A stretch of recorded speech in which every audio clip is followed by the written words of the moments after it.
Olá, mulherada! Prontas para mais um episódio do Papo e Vinho Podcast?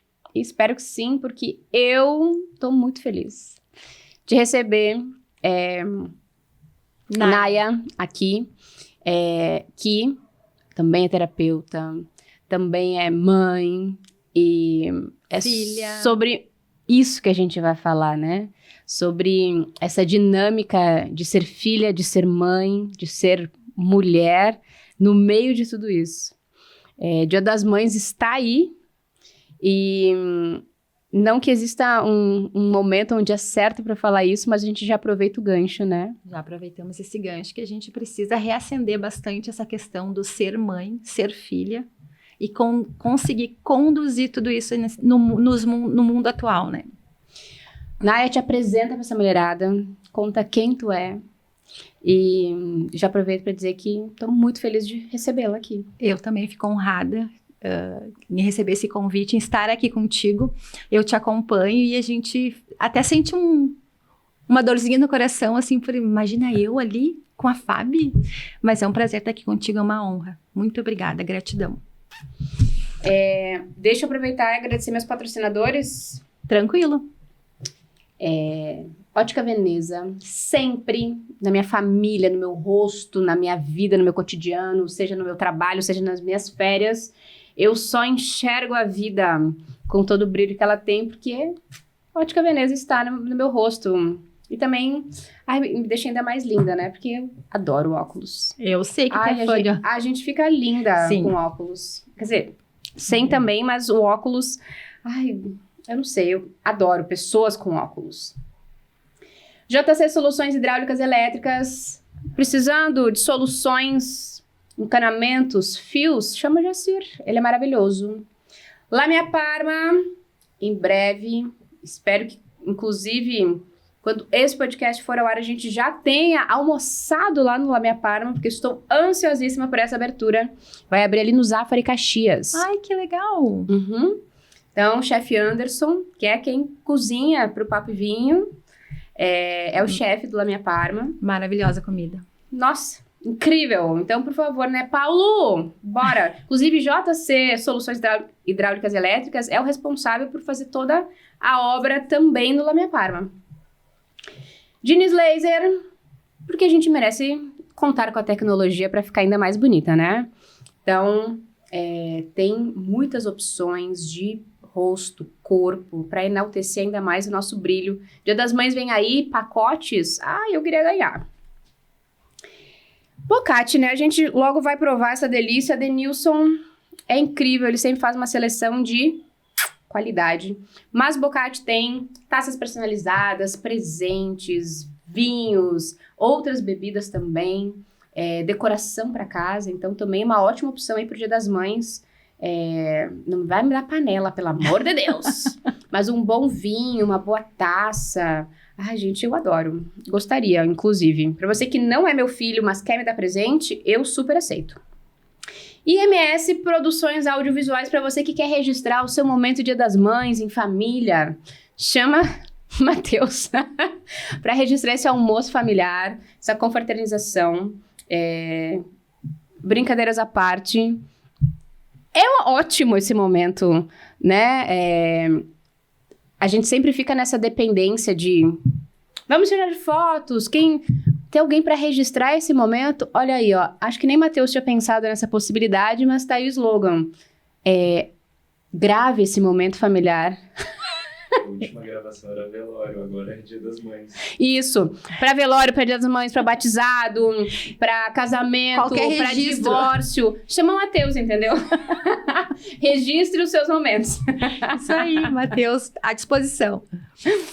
Então, falando de mãe, né, de Dia das Mães, é sempre uma data onde o assunto vem à tona, né? Vou ser mãe, não vou ser mãe? Fui uma boa filha, tive uma boa mãe, fui muito criticada, critiquei mais minha mãe do que ela me criticou, eu não sei. E aí? E aí que entra essa dinâmica de mães e filhos, né? Nasce uma mãe, nasce a culpa. Será que as mães precisam se culpar mesmo? Vou me apresentar primeiro. Meu nome é Naya, Eu tenho 3 filhos, então eu sou bem... já tô expert nessa função de ser mãe, de reconhecer qual é o teu lugar. Eu sou terapeuta, trabalho com mulheres e com adolescentes. E a gente vem descobrindo que realmente, quando nasce uma mãe, a culpa vem junto. Não existe receita de bolo para ser mãe. Não existe um... Eles não vêm, né? As crianças não vêm com manual. E eu vou nos servindo, tá? Pode nos servir. E o que acontece? E a gente vem para quebrar tabus. Eu sempre digo que quando a gente é mãe, nós queremos fazer tudo diferente do que a nossa mãe fez. Eu não quero seguir o que elas fizeram. E, de repente, a gente tá falando as mesmas frases, a gente tá se comportando do mesmo jeito, e aí a gente não aceita isso. A gente se revolta com E aí isso. alguém diz, tu tá igual a tua mãe. E quando é do marido, quando o marido diz, o companheiro diz, ou até o filho olha pra ti, tá igual a avó. Uhum. E aí tu te olha no espelho e diz, mas quem sou eu? Uhum. Eu? E eu acho que nós, mulheres, quando a gente pensa em ser mãe, nós estamos num relacionamento, porque eu sempre digo que o filho, nós nos preparamos para ser mãe, mas nós não nos preparamos para receber esse bebê, essa criança. Porque a gente vem com aquela coisa assim, vem o nenê, nós temos que adaptar tudo para o nenê. Tudo para a criança, para esse serzinho que tá ali, tomando conta, vindo. Mas nós já éramos 2. Nós já éramos um casal. Uhum. Então, quem é que tem que se adaptar? Uhum. A criança. E nós invertemos o papel. E quando a gente se dá conta que o relacionamento ser mãe é muito mais do que ser só a mãe, porque tu é mãe, tu é esposa, dona de casa, profissional, e Psicóloga. psicóloga, e tu é tu mesmo. Uhum. Tu é a tia dos amigos, tu é a nora, Uhum. e aí tu tem um parceiro que vem com todo um histórico familiar, e mais nós que viemos com o nosso histórico familiar, e a gente quer criar bem uma criança. Como que nós vamos criar bem uma criança se realmente a gente não sabe qual é o que é certo e o que é errado? Qual receita que eu sigo, né? Qual receita que eu sigo? Qual personagem que eu tenho que assumir em determinados papéis? Porque às vezes tu é a professora que está ensinando ou tu é a mãe? E aí o filho te olha e diz, não mãe, não é assim que a professora faz. E admitir que, apesar de tu ser mãe, tu também tá aprendendo com aquele serzinho. Tá aprendendo com aquele serzinho. Então, nós vamos resgatando tudo aquilo que... Eu sempre digo assim, eu tenho uma filha de 26 anos, tenho um filho de 22 e uma filha de 15. E a minha mãe ainda é viva. E aí, quando eu me deparo com algumas situações em relação a elas, eu digo, tá, eu tô repetindo. Tá, mas eu não preciso repetir. E quando eu tomo ciência que eu tô repetindo e que eu posso transformar, em vez de me rebelar, porque muitas de nós acaba se rebelando com aquela situação, se depara com ela, que tá repetindo o padrão. E entra na birra, né? E entra na birra. E aí, quando tu entra na birra, tu não consegue resolver o problema. Uhum. E aí, tu que fica com aquela dor profunda. E aí, quando tu te depara com isso e tu consegue transformar, porque tu não tá deixando de honrar a tua mãe e o teu pai, a tua história, quando tu transforma o que tu aprendeu, o que tu traz de bagagem deles. Pelo contrário. Pelo contrário, né? O desejo... Qualquer mãe que tu pergunte, qual é o teu maior desejo pro teu filho? Pra tua filha, né? Que seja melhor do que eu fui capaz. Isso aí. Né? Que seja incrível, que seja grande, que seja mais leve do que foi a minha vida. Só que no nosso momento de ser filho, a gente quer sempre se botar para baixo, né? Dos nossos pais. Sim. Nós queremos honrar o que eles viveram. Então, se eu viver o que eles viveram parecido com a vida deles, com a história deles, eu tô honrando. Eu me sinto honrando. Se eu saio da curva, se eu consigo sair daquele roteiro, daquela engrenagem que eles viviam até então, parece que eu não pertenço. Tô traindo, eu né? tô traindo, não estou pertencendo mais àquela família.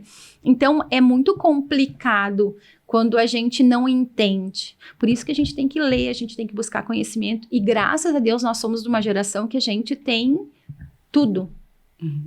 Na ponta é livro, é ajuda, é podcast, é filmes, livros.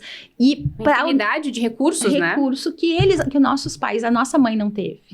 Fora que o que acontecia? Eu sou uma geração anterior à tua. E o que acontece? A minha mãe e meu pai saíam para trabalhar, minha mãe ficava em casa. Ela não tinha hoje o que a gente tem. Vamos nos encontrar com as amigas, vamos trocar ideias. Alguém tá com um problema, vamos lá conversar. Era ela e os filhos. Talvez uma vizinha. Uma vizinha, ou a sogra, ou a cunhada, porque dependendo, quando casavam, iam para a cidade do marido, ou... Ficava distante, né? Distante. E aí o recurso e o apoio não se tinha. Hoje nós somos privilegiados, a gente consegue fazer essa troca, consegue experienciar com outras mulheres o maternar. E tá tudo bem dizer, tá difícil. Tá tudo bem dizer, não sei o que fazer. É isso aí. Tá tudo bem dizer, eu falhei. E hoje a gente rotula muito, né? As pessoas rotulam, tu tem que ser forte, tu tem que ser guerreira, tu tem que dar conta. Mas não, tu não precisa dar conta. Tu tem que aprender a pedir socorro, porque tu só vai dar conta se tu tiver o apoio. Mas eu acho que isso é ser forte. Eu acho que há um entendimento errado do que é ser forte, né? Ser forte não é ser a super mulher, né? Dá conta de tudo, sai com aquela sacola com bolsa do filho no colo, abre a porta do... Eu acho que ser forte é tu ter força suficiente para admitir que agora eu não dei conta, agora eu preciso de ajuda, agora eu preciso pedir pra minha mãe, pro vizinho, pra terapeuta, pro pai da criança, seja quem for, pra me dar suporte para que eu consiga seguir, né? Agora foi demais, e aí eu precisei chorar. Isso. Agora foi demais, eu preciso de um tempo pra me reorganizar. Isso, no meu entendimento, é ser forte. É reconhecer a tua própria fragilidade. E as pessoas trazem isso como algo que não seja necessário pedir ajuda. Por que eu vou pedir ajuda? Todo mundo, a minha mãe deu conta, mas a minha mãe deu conta num mundo que era, numa época que era um pouco menos dinâmico que nós vivemos hoje. Ou a que custo ela deu conta, né? Ou a que custo ela deu conta. E nós não olhamos para isso.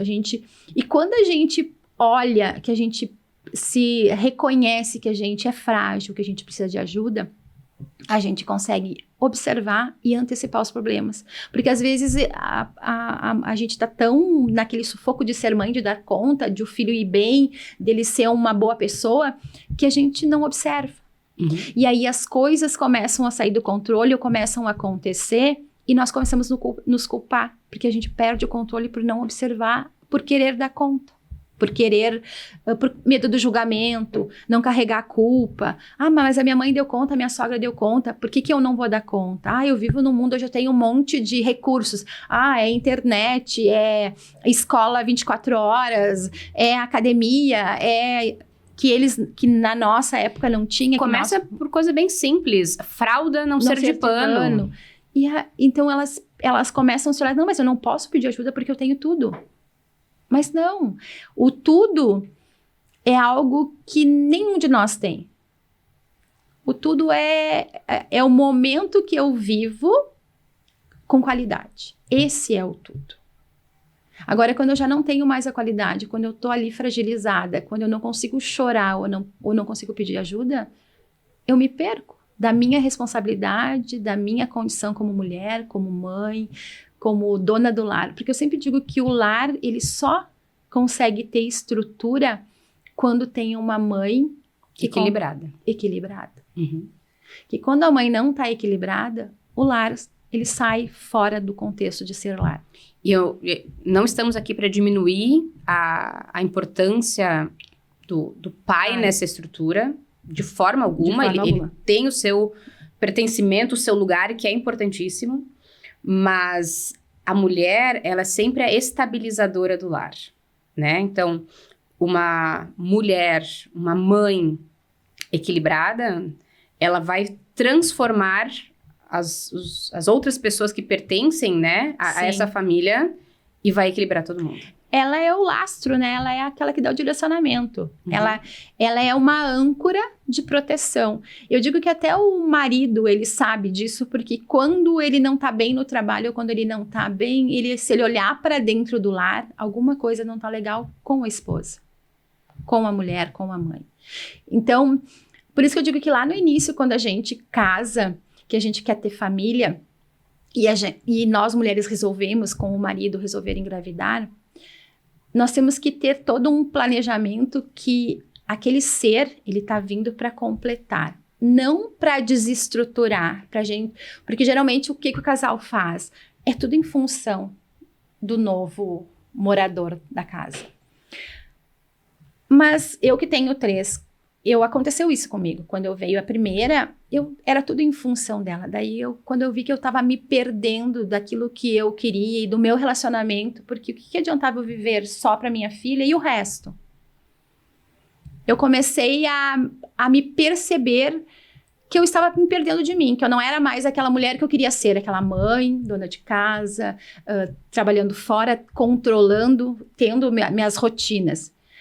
Que eu estava vivendo só para minha filha, só para aquele bebê que estava ali. Quando eu consegui perceber que isso estava errado, que eu precisava ter um direcionamento, que eu precisava ter um planejamento, que não existia só ela dentro de casa, existia eu e meu esposo e depois ela. Que ela só existiu a partir dessa união, né? A partir dessa união. E que ela veio para completar. Quando eu percebi que ela que ela veio para completar, eu comecei a observar outras coisas que eu estava perdendo, estavam escorrendo pelas mãos. Que é aquela coisa assim de eu me arrumar melhor, de eu ter horário, de eu poder fazer com que o meu marido participasse de coisas, porque a gente acaba assumindo esse... Deixa que eu faço. Deixa que eu faço. Tu não sabe fazer. Ela gosta sim. E aí eu não permito que ele também participe. E aí a gente vai assumindo esses papéis. E aí vai se perguntando. Quando eu dei conta que isso estava atrapalhando, não só o relacionamento, mas a mim, que eu estava me perdendo de mim, que eu não estava me encontrando mais no meu mundo, quem eu era, eu recuei. E aí eu fiz comecei a buscar ajuda, me permiti buscar ajuda.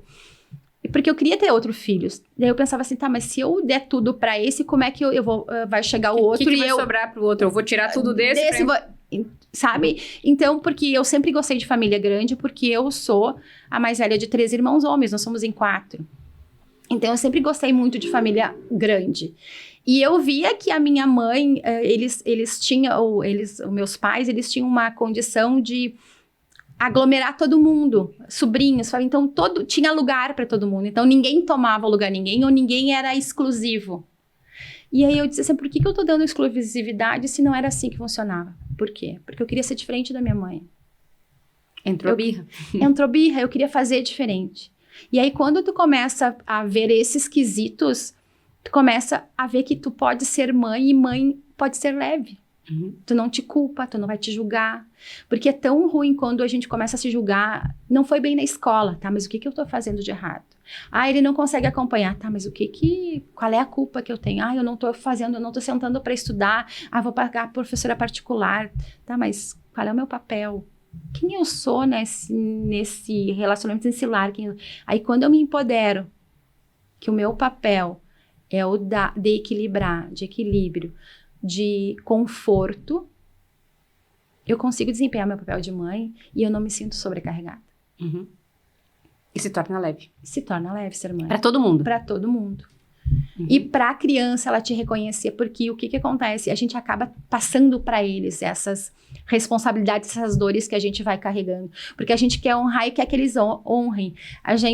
Nós damos, eu digo muito assim, a gente dá liberdade pra eles nos questionarem, nos perguntarem. E quando eles nos perguntam, a gente se sente afrontados. E aí a gente pensa, mas o que é isso? Não tá me respeitando? Aí a gente entra no pai e na mãe, né? Na mãe. Mas perdeu o respeito? Não, é que nós estamos tentando dar liberdade para eles, mas a gente se perde nesse papel. Uhum. A gente... eu acho que esse é o difícil. O meu vai fazer 9 anos, né? Então, ele começa a entrar nessa fase mais questionadora, né? Tá, mas de onde tu tirou isso? Por quê? Enfim, né? Então, a forma com qual eu eduquei e criei ele, né? Trazendo ferramentas e oportunidades para que ele se sinta ouvido, que ele tenha a sua opinião, seu posicionamento. Que ele faça escolhas. Que ele faça escolhas. Às vezes me bota em saias justas, né? De dizer, mas eu não concordo com isso. E aí, acho que neste momento, acho que é o mais difícil, assim, né? E eu verbalizo para ele, eu digo, meu filho, por mais que tu não concorde, neste momento, é assim que vai ser, né? Mais pra frente, quanto mais tu for crescendo, mais tu for desenvolvendo, mais poder de real escolha tu vai tendo, né? Então, eu digo pra ele, por um curtíssimo espaço de tempo da tua vida, eu vou tomar a maior parte das decisões da tua vida. Nesse período, tu tem toda a liberdade de me questionar o porquê que eu tô tomando essas decisões por ti. Para que tu vá aprendendo a confiar no teu poder de escolha. Para que, na maior parte do tempo da tua vida, toda vez que tu fizer as escolhas da tua vida, tu arque com a responsabilidade. Tu arque com a responsabilidade, com confiança. Eu escolhi porque eu quis, as consequências dessa minha escolha, eu vou arcar também, né? Então, óbvio que neste momento, às vezes me põe numa saia justa. Essa forma que eu escolhi tratar ele, né? E escolhi por quê? Porque eu venho de uma educação rígida, crítica, né? É assim que vai ser. Porque eu mando, tu obedece. Eu sou grande, tu é pequeno, eu pago as contas, tu só vive. Mora na minha casa. Mora na minha casa e tá tudo bem. Essa era o entendimento e hoje eu confortavelmente entendo que esta foi a forma de minha mãe me criar uma mulher forte, né? Mas entendo que isso se tornou pesado pra mim. E aí foi uma escolha minha tornar isso pesado. Ela entregou o melhor que tinha, eu não administrei tão bem assim em períodos, né? Terapias e a gente foi entendendo... Vai entendendo qual é o processo, né? Exato. Então, hoje não há peso, não há culpa ou acusação nisso, né? Minha mãe é maravilhosa, sou filha adotiva. Então, certamente existiam muitas dores dela nesse momento, né? E aqui tô jogando possibilidades, desculpa mãe, não sei, não entrei no teu campo para ler isso. Mas de não ter gerado, enfim, né? Enfim, acredito que tanto minha mãe quanto meu pai, que no caso meu pai que não podia ter filhos, né? Existiam dores em eu não ser biológica deles, né? E aí eu não tenho como mensurar o quanto isso foi pesado para eles ou não, né? Então, dentro do que eles podiam, eles entregaram o melhor que eles tinham. O seu melhor. Isso aí. Né? E aí eu que lute para me virar com isso. E essa é a realidade de todos os filhos, né? Eu não acho que exista mãe ou pai ruim. Não. Por melhor que eu seja, quem vai interpretar a minha conduta... Existe um limiar de erro ou acerto gigantesco ali, né? Eu sempre digo que o acerto e o erro, eles são na mesma linha. E a gente só vai ou aproximando ou afastando.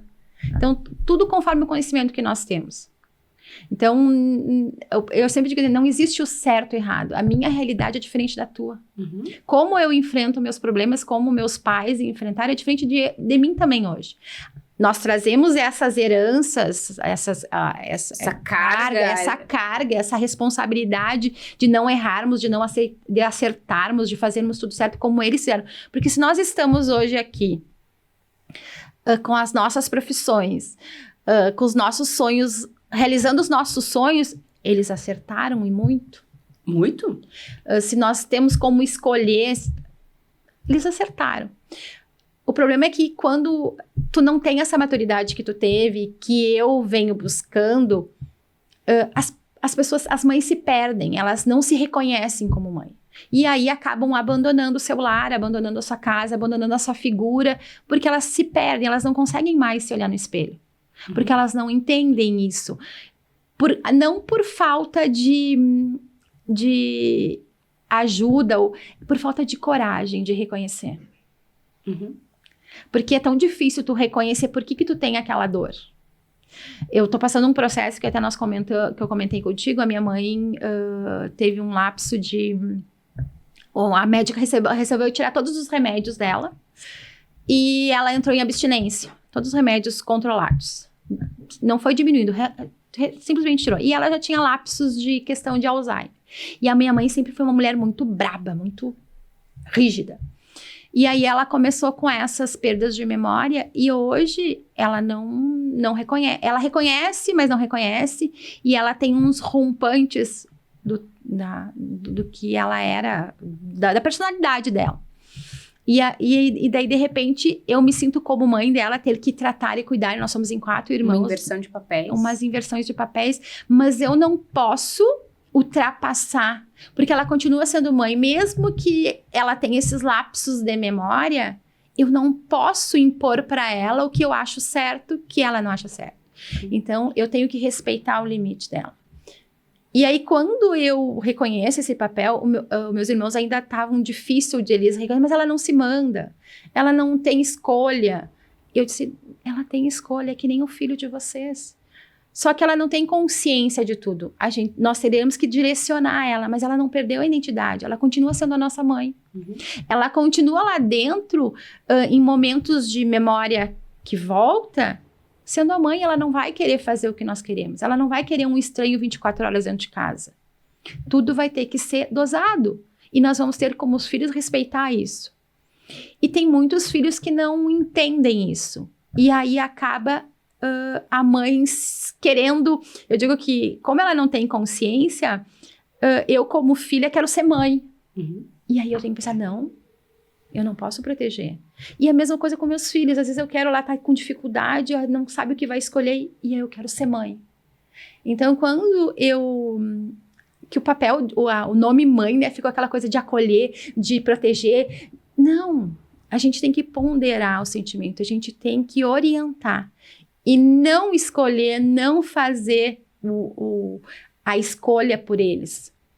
E aí, nesse final de semana, eu me deparei dizendo, mas eu sou filha, não sou mãe, e eu não posso escolher por ela. E aí, eu levei para os meus filhos. Então, tá aí. Aí, a receita do bolo. Eu tenho que direcionar, eu não posso escolher. Porque daí, eu vou cansar. Eu vou me desgastar, porque eu estou assumindo um papel de escolher por todos, pelo marido, pelo filho. E aí, a responsabilidade é só minha. E a responsabilidade é só minha. Dos erros ou acertos... É só minha. E as dores, as frustrações, a culpa, o medo. E aí eu não posso me mostrar frágil. Porque daí eu não posso chorar. Porque eu não tô dando conta. E eu não posso pedir ajuda. E aí às vezes a gente chega na terapeuta e ela pergunta pra gente, tá tudo bem? Ai, tá tudo bem, tá tudo ótimo. A família tá assim, eu organizei assim, eu organizei assim. Ótimo! E não tá tudo ótimo. Então, quando a gente entende que mãe não é dar conta de tudo, não é fazer tudo por todo mundo, e simplesmente equilibrar o lar, equilibrar os filhos, as relações, né, as relações daquela casa, e com as pessoas que vêm com a família do marido, com a nossa família, que a gente tem que fazer esse equilíbrio, e que o lar depende desse equilíbrio nosso, de nós mães, independente de ser mãe solo, mãe... Sim. Mãe. A gente consegue ver que o nosso papel é extraordinário, que ele é leve, não é pesado. Tu sabe que algo que a gente traz e que acho que dificilmente não tenha um ser vivente aí, filho, que não traga essa crença, esse peso, a gente se molda ao longo da infância para caber, para ser merecedor do amor do pai e da mãe, né? De ser ouvido, de ser olhado, de, enfim, né? De pertencer a esse núcleo familiar. Só que justamente para que a gente seja grandes mães e grandes mulheres, a gente precisa... Não é a palavra negar isso, mas ser além disso. Então, eu só vou ser a melhor mãe para o meu filho se eu for a melhor mulher para mim. Pra mim. Né? E para eu ser a melhor mulher para mim, eu vou desagradar, talvez, muitos sonhos ou desejos que meu pai ou minha mãe botaram em mim, ou que eu acho que eles colocaram. Que normalmente é o meu achismo, né? Então, para que eu me torne além do que os meus pais, eu traio eles. Né? Só que é justamente essa essência minha que eu busco, que vai me tornar a melhor mãe, a melhor esposa, a melhor profissional. Então, é uma luta interna entre gerações. Porque nós, talvez, sejamos a primeira geração de toda a nossa família a sermos a desbravadora da minha essência. Mas quem sou eu? Quem realmente eu sou? O que eu realmente quero? Quais são os meus desejos mais profundos? Porque até os nossos pais seguiam-se um padrão. Vamos ser assim, né? Minha mãe foi assim, minha avó foi assim, minha bisavó foi assim. Tá, vou ser um pouquinho diferente, vou fazer pequenos ajustes. A ovelha negra. Mas talvez a nossa geração, né, seja a primeira a dizer, não, eu vou virar a mesa. Não é assim. E eu quero ser completamente revolucionária. Todas foram mães, eu não vou ser mãe. Todas, sei lá, foram donas de casa, eu não vou ser, nem quero cozinhar, odeio cozinhar. Todas mantiveram um casamento a duras penas ou pequenas penas, mas enfim, né, casaram e ficaram até que a morte separe. Não, eu nem quero casar, ou tá ruim pra mim, eu vou divorciar e seja o que Deus quiser. Então, a gente tem esse compromisso de ser a rebelde, né? Rebelde. A ovelha negra, né? Como chamavam. E aí a gente torna possível para os nossos filhos se rebelar sem o peso de estar sendo rebelde, e sim com a naturalidade de ser você mesmo. É como nós estávamos falando ali, transformar. Quando eu honro, eu posso honrar, mas transformar tudo que eles viveram. A gente pode fazer, a gente precisa sair do automático, porque a gente vem sempre, de geração para geração, a gente vê que o nosso avô fez isso, o nosso pai fez igual, e assim vai indo, aquela calma. Aí, eu digo muito aqui na região da Serra, trabalha na Marco Polo, compra casa em Arroio do Sal, e vai, aquela coisa, tudo honrando, mas eu posso fazer diferente, eu não preciso comprar casa em Arroio do Sal, eu posso comprar em Florianópolis. Tá, mas aí tu vai sair Eu posso ir pro campo. Eu posso ir pro campo. Mas vai sair mas toda ali a rua é da família. Todo mundo mora... Não, mas eu não quero morar. Pra mim, nem gosto da areia, não gosto da praia. Não gosto da praia. Não é... mas é uma falta de respeito com teu avô que tem essa tradição. Não é falta de... Tô levando o nome, tô honrando. Só eu quero fazer diferente. Eu não quero fazer no automático. Eu não quero ser todo mundo. Porque o pai e a mãe sempre dizem pra nós, tu não é todo mundo. Eu sigo esse ensinamento. Eu escutei da minha mãe, isso eu levo como crença libertadora de minha vida. Isso aí. Você não é todo mundo, Fabielle. Se eu não sou todo mundo, tá tudo certo, eu sei o mesmo. Tem teu aval. E daí, aí quando tu me diz, mas realmente, eu não sou todo mundo. Então eu tenho o aval da minha mãe. Ela já me liberou. Ela quando já eu me era liberou. Criança. A gente pedir pra brincar ou pra comprar qualquer coisa. Não. Fulano tem. Não, mas... Tu não é todo mundo. Tu não é todo mundo. Então, quando a gente percebe que eles já no Entre Linhas nos davam essa liberdade, a gente consegue fazer diferente. Só que como a gente tá sempre no automático, nós, a dona de casa, né? Sai de casa, sabe o que tem faltando no mercado, tu tenta dar conta de tudo, tu não consegue perceber esses momentos, essas angústias que tu tá vivendo.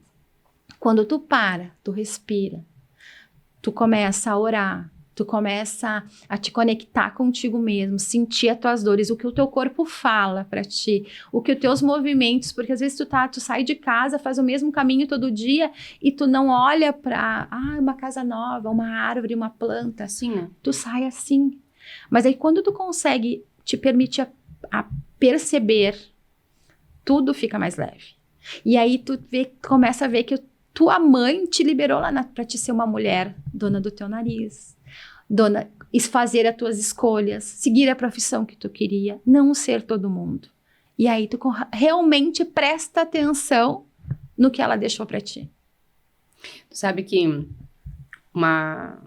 minha mãe me dizia muito, né? Não dependa. De homem. Não só de homem. De ninguém. Também, de ninguém, né? Então, ela me dizia, tu vai aprender a costurar. Se tu não precisar costurar na vida, tá tudo certo. Mas se tu precisar, tu sabe. Tu vai aprender a cuidar de uma casa. Se tu nunca precisar cuidar da casa, tu tiver dinheiro pra contratar pessoas que cuidem da tua casa, maravilhoso. Desejo isso. Mas tu só vai poder ensinar pra alguém a forma que tu quer que a pessoa cuide da tua casa se tu souber fazer, né? Então, ela sempre, dentro da rigidez dela, né? Da cobrança, o grande objetivo era me transformar numa mulher independente, né? Eu levei muito tempo pra entender isso dessa forma limpa, né? Qual é o grande esforço da tua mãe? Te tornar uma mulher independente. Independente financeiramente, estruturalmente, emocionalmente, né? Então, do jeito dela, o jeito que ela sabia, o jeito que ela pôde. Como eles conseguiam nos passar, né? O que foi passado pela avó delas, não existia didática. Uhum. Que nem hoje nós temos. A gente senta, a gente baixa pra falar com o filho, pra falar na mesma altura. Todas essas coisas que hoje a gente foi aprendendo. Tá fazendo perguntas pra que saber, o filho responda, pra saber que língua tu fala com ele. Uhum. Como tu não aborda... Quando ele chega no carro, tu não aborda, como é que foi a escola? Não, e aí? Sabe, tem uma conversa didática diferente que eles não tinham. Eles já, tu tem que aprender pra te virar, tu tem que aprender pra te ser dono do teu nariz. Eram essas coisas que eles argumentavam conosco. Uhum. E muitas vezes a gente fazia, achando, tá, mas... Por que eu tenho que fazer? Eu não quero aprender. O meu filho às vezes diz pra mim, mãe, eu vou ser dono, sabe? Não quero aprender porque eu quero ser dono. Maravilhoso. Eu disse, maravilhoso, que bom que tu tem essa ambição. A mamãe tá aqui, ó, fazendo oração pra isso. Que bom que tu tem essa ambição. Mas tu precisa aprender, porque se tu tiver que ensinar alguém a fazer, tu sabe fazer. Uhum. E elas não tinham isso, né? Elas mandavam a gente fazer, não, a cozinha é tua, a panela tu não lavava direito, elas mandavam variar de novo a panela que tu tinha que te enxergar. E não podia secar com o guardanapo, tinha que deixar secando no sol pra não ficar com manchas na panela. Uhum. E a gente achava... Passar roupa. E a gente achava um absurdo isso. Uhum. Escravidão! Então, a abordagem é diferente, né? Porque hoje, por exemplo, dentro de casa, Antônio me ajuda muito, né? Óbvio. Ele tem 8 anos ainda. Dentro do limite dele. Dentro do limite dele. Mas eu jamais vou lá pegar a roupa dele no banheiro pra trazer pra lavar. Obrigação dele. Temos a Luna, daqui a pouco ela aparece por aí, gente. A Luna, né, nossa cachorra. É obrigação dele juntar o cocô dela, ver se ela tem água, comida, lavar os potinhos, enfim, né, manter a Luna. Organizado. É dele. E aí, às vezes, ele me diz, sim, mas se tu viu que ela fez cocô, tu não podia juntar. Eu disse, não, essa é tua responsabilidade. Ele, quando eu não tô aqui, aí eu assumo. Né? Se tu tá no teu período de escola, sei lá, enfim, foi dormir na avó, enfim, aí eu assumo. Mas enquanto tu está aqui, esta é tua responsabilidade. Eu disse, tu cozinha? E ele, não. Eu disse, pois é, então, essa é minha responsabilidade dentro dessa casa, né? Enquanto eu ainda não libero ele pro fogão, assim. Sim, até porque tem 8 anos, né? Isso. Mas ele me ajuda. Descasca cenoura, batata, enfim, né? Tem o descascador. Todo esse processo ele faz junto comigo, né? Então, quanto eu entendo que ele tem autonomia e que é seguro ele fazer, tu vai ensinar. Aquilo eu entrego pra ele, eu não faço mais. Sim. Né? Então, ele bota a máquina de lavar roupa a funcionar. Então, ó, filho, tu vai ali na gaveta, tu separa todas as roupas escuras. E aí ele vai me perguntando, mãe, vermelho é escuro também? Sim, vermelho é escuro, né? Então, em qual dos modos quer que eu coloque? Bota em tal modo. Mas o processo, ele faz. Então, ele tá em casa, ele que vai fazer isso. Eu digo, filho, tem que botar a lavar. Te vira lá. Vai me perguntando, eu vou te respondendo. Então, Na minha vez de ser filha, talvez isso não foi A didática foi diferente. nesta didática. Tipo, vai fazer porque eu tô mandando, né? E ok, eram os recursos que existiam naquela época, né? Uhum. Então, o que não pode é eu, hoje, olhar com crítica pra minha mãe, que já não resolve, já passou. Já passou. Essa dor tem que ressignificar pra te Isso. poder amar os teus filhos e dar essa orientação pra eles, porque senão tu não vai conseguir amar os teus filhos. Mas mais do que isso, é estar em harmonia com a minha mãe. Porque essa harmonia entre mãe e filha me torna uma mãe melhor pro meu filho. Muito melhor. Quanto mais em harmonia eu estou com a minha mãe, mais nutrição dela eu recebo. E aí eu estou falando da minha mãe adotiva. Esse é o meu contato, né? Sim. Essa é a referência de mãe. Essa é a minha referência de mãe. Porém, olha como eu não fui, talvez, a melhor filha, né? E aí eu preciso admitir isso. Porque eu nunca joguei as minhas frustrações ou as minhas dores pra minha mãe biológica. Que, em teoria, foi quem me abandonou. Sim. Né? Então, toda a minha crítica, o meu julgamento, sempre foi pelas condutas da minha mãe adotiva, que foi quem me acolheu, que foi quem me amou, quem me deu colo e tudo mais, né? Então, o quanto eu não ter me sentido amada por muito tempo, não foi uma culpa da minha mãe, foi minha, né? É que o que acontece, né? Daí a gente vai pro sentimento, pro algo mais. Por que tu não fazia essa troca com a tua mãe, a adotiva? Porque amor de mãe não é confiável. Não é confiável. Ele trai, ele abandona. Não, e porque o que acontece? Se ela não tivesse te adotado, a tua mãe biológica tinha continuado contigo. Pode ser. Pode ser que lá nas entrelinhas existisse então, isso. até tu reconhecer. E a mesma coisa comigo. A minha mãe, a minha mãe biológica. Mas eu não aceitava ela não ter cuidado do meu pai, porque eu achava que ela tinha que cuidar do meu pai. E aí eu culpava ela por não ser uma boa esposa. Por não ser Daí eu olhava pra ela assim, daí eu sempre quis ser a melhor esposa. Porque a minha mãe não...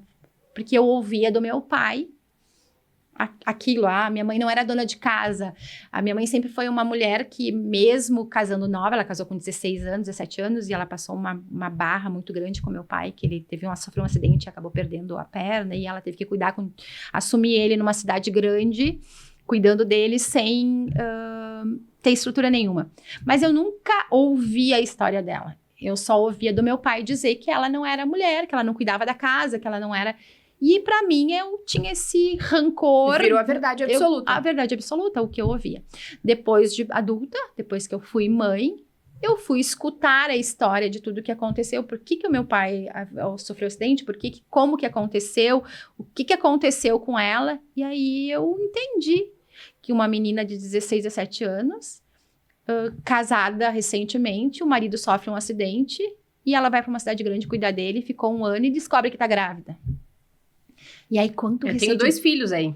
Eu tenho 2 filhos e o meu pai acabou sendo, por imprudência médica, teve que amputar a perna e foi assim 1 ano e tanto dela numa cidade grande, daí de voltar para a cidade pequena de onde eles são.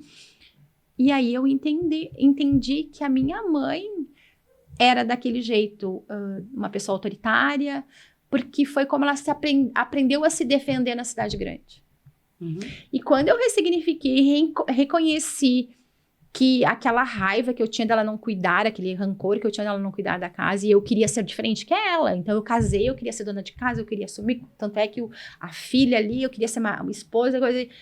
E aí, quando eu me dei conta que isso estava acontecendo comigo por causa disso, e eu fui atrás buscar a história dela, eu dizia assim, como que eu pude ser tão... cruel, né? Cruel, infantil... E não ter reconhecido a grande mulher que ela foi, mesmo não tendo conhecimento nenhum. Só que ter que admitir que tu errou e que talvez o teu erro possa ter sido maior do que os erros da tua mãe sobre ti, e tu julgou por muito tempo. Não tivemos um relacionamento bom. isso, ao mesmo tempo que é incrível e traz uma liberdade, para muitas pessoas, isso dói demais. É a coragem, né? Daí não ter coragem de reconhecer isso. Eu te digo assim, Fábio, não foi fácil. Não foi fácil reconhecer isso. Admitir que eu estava julgando a minha mãe sem eu ter conhecimento de causa do que realmente ela tinha passado. Quais as dores que ela tinha enfrentado. Porque a gente tem um ideal, né? Então, desde que a gente nasce, né? A gente traz esse ideal ancestralmente, né? Do que é ser acolhida pela mãe. O que é amor de mãe. Isso vem na nossa célula, né? Uhum. E aí a gente nasce, a gente se depara com uma mãe, ou, enfim, né? Alguém que vai cuidar desse papel. Cuidar da gente. E a gente vai se frustrando com algumas coisas, né? Então, desde muito pequenininhas, a gente também tem um julgamento. A gente também está criticando a forma com que o outro não está... É que a gente já vê a mãe do coleguinha, a gente só vê aquele... Só o Instagram, né? Só o Instagram, só aquela... Então, daí tu começa a comparar. São essas comparações que tu vem trazendo. Aí tu olha pra dentro do teu lar... Mas o meu pai se queixa da minha mãe não tá dando conta, minha mãe não toma conta da casa, minha mãe não tem o equilíbrio que a gente falou. Então, tu começa, e aí tu te torna uma adolescente rebelde, e aí tu faz tudo diferente, e aí ela diz pra te fazer A, tu faz B, e assim tu vai e tu confronta, e tu quer sair de casa, tu quer... rumar, pegar as malas e sair. Tu sabe que eu, com 3 anos de idade, eu peguei a minha mala e saí de casa. Eu peguei a minha malinha até hoje. E aí vem aquela frase nossa aqui, italiana, né? Por Deus que dá vontade de juntar tudo e ir embora, né? Embora. Ela brigou comigo e ela tinha aquela... E eu peguei a minha malinha, fiz uma trouxa na época. A minha avó fazia de crochê, de açúcar cristal, as mochilinhas, as malinhas, as coisas. Eu botei as minhas roupinhas, meu cheirinho, meu negócio, e fui. Me acharam no meio da cidade. E sabiam que era eu, porque eu era loirinho, cabelo bem comprido. E me reconheceram, porque meu pai trabalhava no banco, e aí todo mundo conhecia ele por causa da questão da perna. Mas eu acho que sozinho, acho que é a filha do Arilo. E era eu, 3 anos. Eu me lembro da cena até hoje. E aí, quando contam, né, que eu era rebelde, a ovelha negra desde pequenininha, foi porque eu briguei com ela. Porque eu não tinha ela como referência de mãe. E aí, quantas vezes a gente faz isso com os nossos filhos? Quantas mães... trazem essas dores e jogam de novo, né? E jogam de novo. Um ciclo vicioso, né? Num ciclo vicioso. E aí, às vezes, acontecem as coisas com os filhos e a gente não se dá conta. Imagina se não tivesse me reconhecido, onde é que eu, sabe, em outros tempos, onde é que eu estaria? Se fosse hoje. E aí, cheguei em casa, me voltaram, e daí tu fica aquela coisa, né? Castigo, né? Uhum. Imagina, 3 anos, cadê castigo? Chinela cantou. Entrei pra dentro de casa, minha mãe deu aquela brigada comigo, e eu fui pro quarto, me deitei, porque eu não podia desenrolar. Um dia você viu meu pai saber que eu fiz isso. Porque pra mim, ele era a referência. Sim, a afronta foi contra a tua mãe, mas não contra o teu pai. Mas não contra o meu pai. E eu me deitei, fiquei quietinha pra não...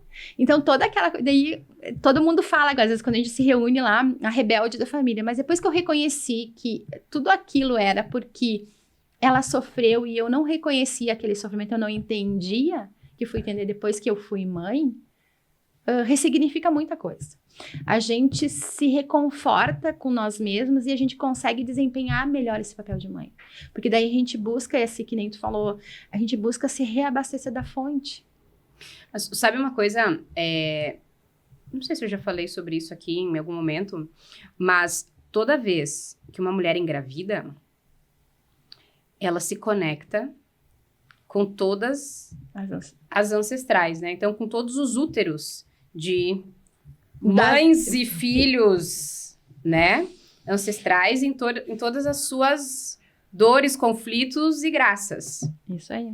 Então, é um momento muito delicado, emocional, mas também energético, quando a gente tá grávida, e aí as grávidas ficam meio malucas e a gente super entende o porquê. Mas a maior parte delas não entende o porquê, né?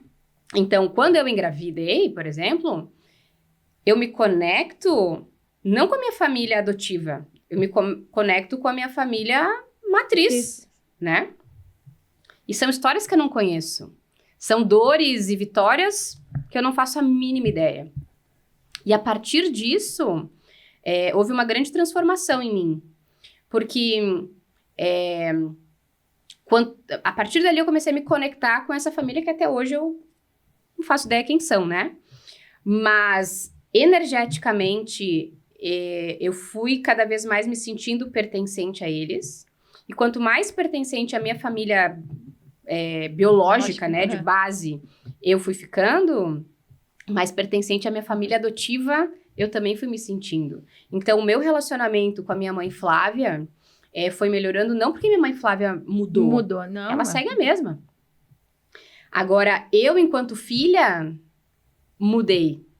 Porque me tornei mãe. Mas me conectei à minha raiz. Né? E essa minha raiz é o que de fato me nutre. Obviamente, todas as histórias e vivências que eu tenho com a minha família adotiva ao longo de quase 38 anos são parte de mim também. Claro. Né? Então, as histórias contadas da ancestralidade da minha família adotiva acabam se tornando também parte da minha. Mas o que de fato me nutre e me fortalece... É a história da tua biológica. É a história da minha biológica, que por muito tempo eu nem me dava conta de que eu renegava. Né? É que a gente fica no automático, não faz diferença ter ou não ter. Pra ti não fazia diferença, então tu deixava lá no baú lá e seguia a tua vida, porque tu tinha do outro lado o que era necessário. E aí, quando a gente se dá conta disso, que a gente precisa resgatar isso, reconhecer, aceitar, ressignificar, transformar, equilibrar, a gente consegue nutrir o resto para frente e libertar as nossas gerações, né? Libertar meus filhos, libertar o teu filho. Então, a gente consegue que eles continuem honrando a nossa história, mas sem lealdade. Só pertencendo e transformando daqui para frente. Porque a gente conseguiu ressignificar isso.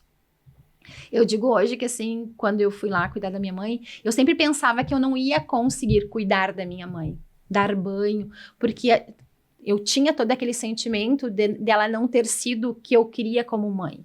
Depois que eu reconheci isso, ficou tão leve poder ir lá cuidar, dar o banho com respeito, aceitar o limite dela, ir até onde ela me dava limite, não sendo aquela mãe que eu não queria, sabe, que eu não quis. Então, olhar para ela com ternura.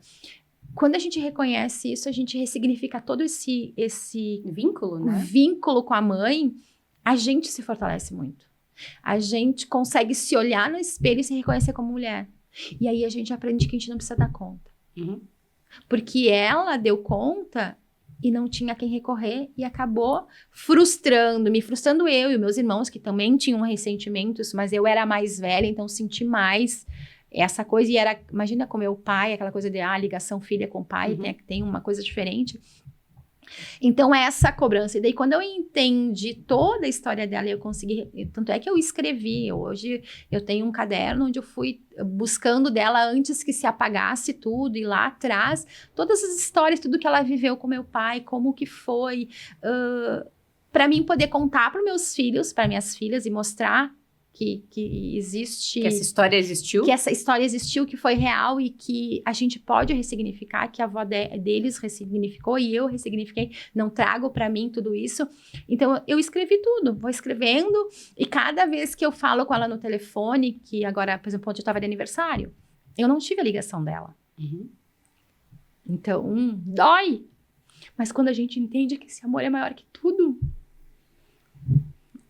a gente consegue se libertar. Então, ser mãe e honrar a mãe da gente, a nossa mãe, é algo extraordinário. E algo que é muito importante que a gente traga aqui, nós somos metade nossa mãe, né? Somos metade mãe e metade pai. É assim... Então, isso não é discutível. Somos metade, né? Óvulo, espermatozoide, somos metade mãe, metade pai. Isso, aceite ou não, somos. Então, toda vez que a gente se harmoniza com a nossa mãe, né? Que a gente busca essa nossa raiz, busca apaziguar essa relação, a gente tá fazendo isso não é por ela, é por nós.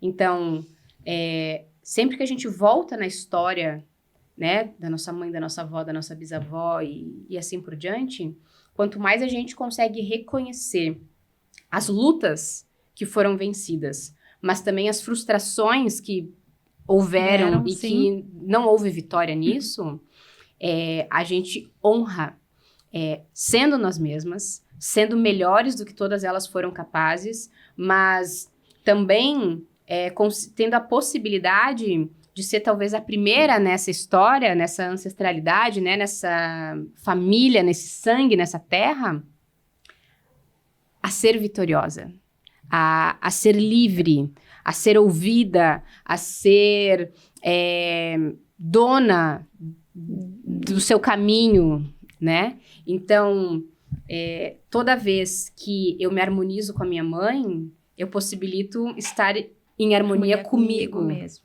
Com os meus sonhos, com os meus desejos. Isso que é o importante, não é aceitar, concordar com tudo que tua mãe fez, enfim, é admitir que ela fez o melhor que podia, e graças a esses erros e acertos, tu tem a possibilidade de fazer os teus erros e os teus acertos, eu posso pegar né? tudo aquilo ali, olhar, aceitar, honrar e dizer, não, isso não é meu. Isso era dela. Daqui pra frente eu vou pegar o que é meu. Reformulo tudo aqui dentro e sigo. Eu sempre digo que a gente que nem uma herança, um tesouro, uma joia da família. Quando eles te dão, tu honra, recebe, aceita. Tu vai usar ou vai manter se tu quiser. Agora, se tu quiser fazer uma outra joia, dar um outro significado para aquilo ali que tu recebeu, fica a teu critério. Porque cura aqui dentro quando tu faz isso. E eu acho que é isso que hoje muitas de nós, mães, não olhamos para trás, para nossa ancestralidade. Nós não ressignificamos, nós não buscamos se conectar com essa força. Eu digo que nós nos perdemos muito. Eu participei de uma vivência e nós trabalhamos sobre isso. Eu trabalhei e fiz uma dinâmica que nós, mulheres, a gente deixou de fazer o chá que nossas avós faziam. Se reconectar com isso. Porque a gente diz, não é bobagem. Eu não quero isso para mim. Eu não vou fazer chazinho. Eu não vou ter folhagem dentro de casa. Para quê? Para mim cuidar. E aí, hoje, a planta, cozinhar, fazer a arte da cozinha. Tem mulheres que não gostam, mas tem mulheres que gostam, que vão buscando isso.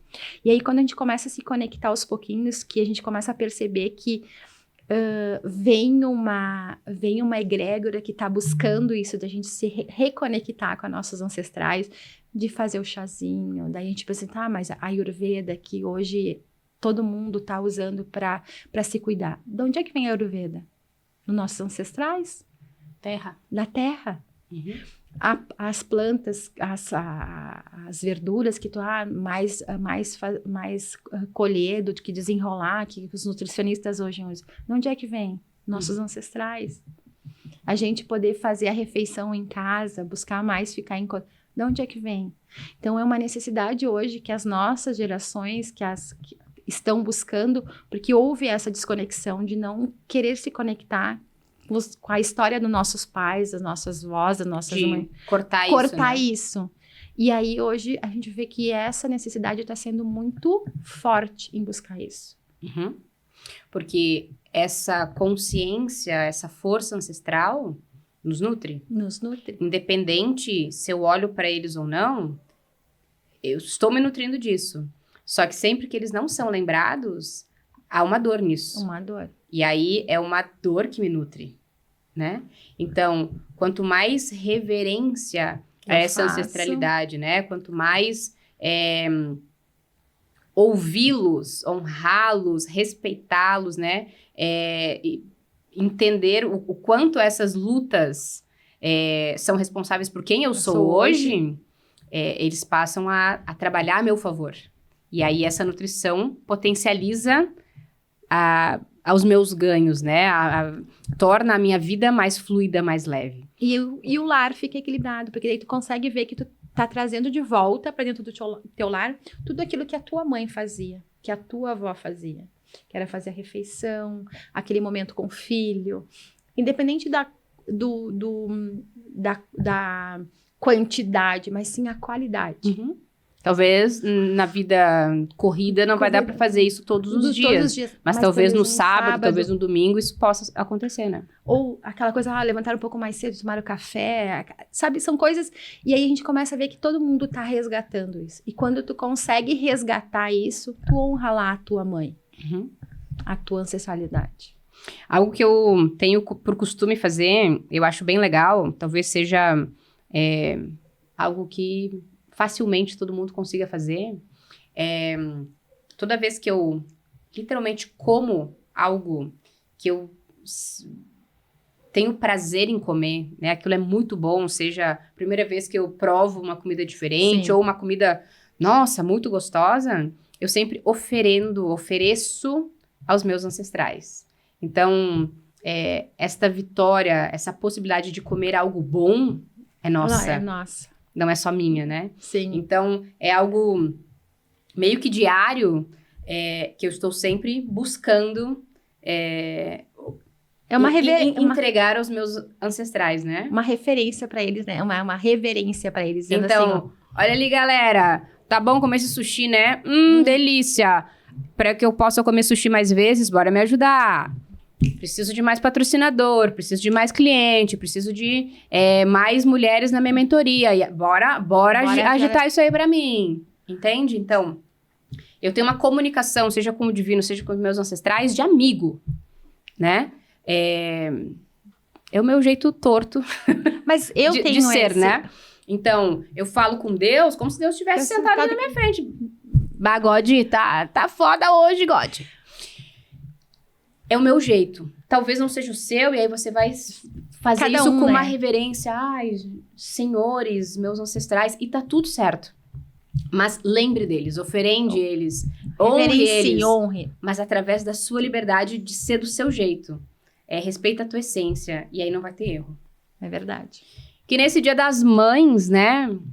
Todas as mães ancestrais possam receber gratidão por tudo que elas foram e continuam sendo de força na nossa vida. Que elas se libertem dos pesos de querer acertar, de querer fazer tudo certo. Que elas se permitam serem as mães que os filhos necessitam e que elas deixem a essência delas falarem mais alto. Se permitam ser amadas, serem buscadas por outras mulheres e sejam a sua essência. Porque, afinal, quem escolheu parar dentro da sua barriga ou bater a sua porta foi uma escolha de seu filho ou da sua filha. Então, se ele te escolheu, amada, acredita, você é a melhor mãe do mundo. que este ser poderia ter escolhido. Então, só viva. Só viva, não existem rótulos, não se rotule. Bota a culpa no pão, Isso aí. come, e era isso, entendeu? Não guarda pra você. Eu amei a nossa conversa. A gente facilmente ficaria aqui horas. Mas a gente precisa encerrar. Onde o pessoal te encontra? No Instagram, @ Naya S. Correa. No meu telefone também lá tem todos os meus contatos. Eu estou à disposição para toda aquela mãe que quer conversar, até para os seus filhos, estou aqui à disposição. Eu agradeço, Fábio, foi muito bom. Eu estava apreensiva, porque é a primeira vez que eu participo de um podcast. Falei que ia ser tranquilo. Porque é uma das coisas que eu estou trabalhando, é essa questão de falar, de me comunicar, que é uma das dificuldades que eu trago no meu tempo de criança. Trazia do verbo não trago mais. Muito obrigada pela essa oportunidade. Eu que agradeço. Pra você que ainda não tá me seguindo, é sério isso, linda? @FabielMB, @papoevinho.rs ou, obviamente, aqui no YouTube, Papo e Vinho Podcast. Não tá inscrita nesse canal ainda? Não acredito. Te inscreve nesse canal, curte, comenta, compartilha muito. Compartilha com a sua mãe para que ela saiba que hoje você aprendeu que talvez você é mais medonha do que ela foi com você. Compartilha com seus filhos para que eles saibam o quanto você entregou o seu melhor. Compartilha com as mães do grupo para que elas saibam que a gente tá tentando botar a culpa para correr. Mas nem sempre é fácil. Nem sempre é fácil. Tudo é um processo. Quinta-feira, 20 horas, estamos no ar. Tem papo novo sempre. E agradecendo novamente, então, Ótica Veneza, Bocati, JC Soluções Hidráulicas e Elétricas, La Minha Parma, Diniz Laser e MS Produções Audiovisuais. A gente segue daqui porque a gente merece, né? Feliz Dia das Mães pra nós, com muito vinho.